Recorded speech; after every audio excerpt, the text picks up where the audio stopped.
पास नहीं, कुछ भी पैगाम मोहम्मद का तुम्हें पास नहीं। ए मेरी बहन, तेरी हया का मयार तो ये था कि अल्लाह ने तेरी तख्लीक का भी फरिश्तों से पर्दा रखा, और तेरी हया का मयार ये है कि तुझे सफा मरवा में भी दौड़ने की इजाजत नहीं कि कहीं तेरी जेबो जीनत दूसरे नामहरम मर्दों पर आया ना हो जाए। अगर काबे का इमाम भी हो, कोई मुजद्दद भी हो, अगर सफा मरवा पे ना दौड़े तो हाज़री मुकम्मल नहीं होती, लेकिन तुझे वहां भी दौड़ने की इजाजत नहीं। और अल्लाह ने कुरान में फरमाया कि ए नबी, अपनी औरतों से कह दो कि जब ये घर से बाहर निकला करें तो अपने आगे और पीछे चादर डाल लिया करें, ये चीज इनके लिए मुझे बेहतराम होगी और कोई इनको ईजा नहीं पहुंचा सकेगा। इन्हें खबरदार कर दो कि किसी नामहरम मर्द के साथ नरम लहजे में बात भी ना करें, कहीं किसी बीमार दिल के अंदर कोई वहम ना पैदा हो जाए, कोई मर्ज ना पैदा हो जाए। इतने लोगों के सामने आप किस नबी की शान बयान कर रही हैं? वो जिन्होंने दुश्मन की बेटी भी अगर बारगाह में लाई गई तो हातिम ताई की बेटी की सर पर भी आपने चादर दी, और किसी ने कहा ये तो दुश्मनों की बेटी है। हुजूर ने फरमाया बेटी तो है।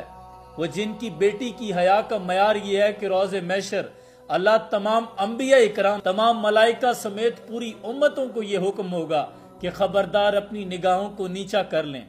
पर्दे की वारिस फातिमा गुजरने लगी हैं, वो जिनकी ये वसीयत थी मेरा जनाजा भी रात की तरीकी में लेके जाना, किसी नामहरम की नजर ना पड़े। उम्मे खल्लाद याद आ गई, जवान लख्ते जिगर जंग में शहीद हो गया।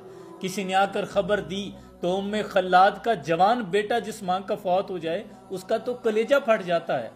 आपने फिर भी इतने बड़े गम के साथ, आसमान सर पे गिर पड़ा था लेकिन आपने अपनी चादर संभाली, मैदान जंग पहुंची।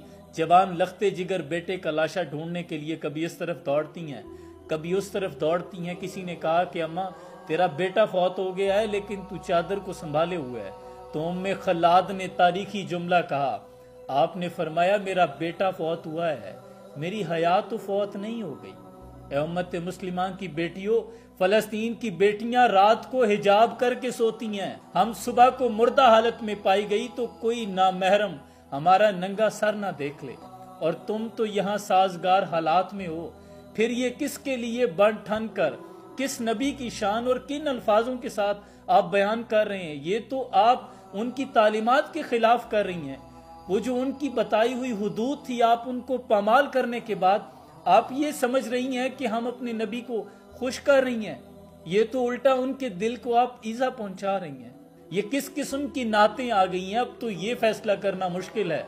कोई जी शऊर आदमी भी सोच में पड़ जाए, मैं खुद अंगुश्त बदंदान बैठा रहता हूं कि यार ये नात है, ये मेरे नबी की शान बयान करने का मयार है। नात लिखना तलवार पे चलने के मुतरादिफ है, हमद लिखने से ज्यादा मुश्किल है। नात तो वो होती है जिसको सुनने के बाद आपके कल्बो अरबा में एक दर्द का एहसास पैदा हो, आपको अपने नबी की इस कदर याद आए कि आप उनकी तालीमात और उस सांचे में ढलने की जुस्तजू करें। तुझे तो सजने की जरूरत ही नहीं बिनते हवा, तुझ पे तो सजती है हया भी किसी जेवर की तरह। इस नसीहत को दिल के कानों के साथ सुनना, क्योंकि अल्लाह कुरान में फरमाता है नसीहत करते रहो, नसीहत मोमिनों को फायदा देती है। मेरा मकसद सिर्फ और सिर्फ ये है कि अपनी नबी की शान को पहचानो। हमने हमारे किरदार से नजर आना चाहिए कि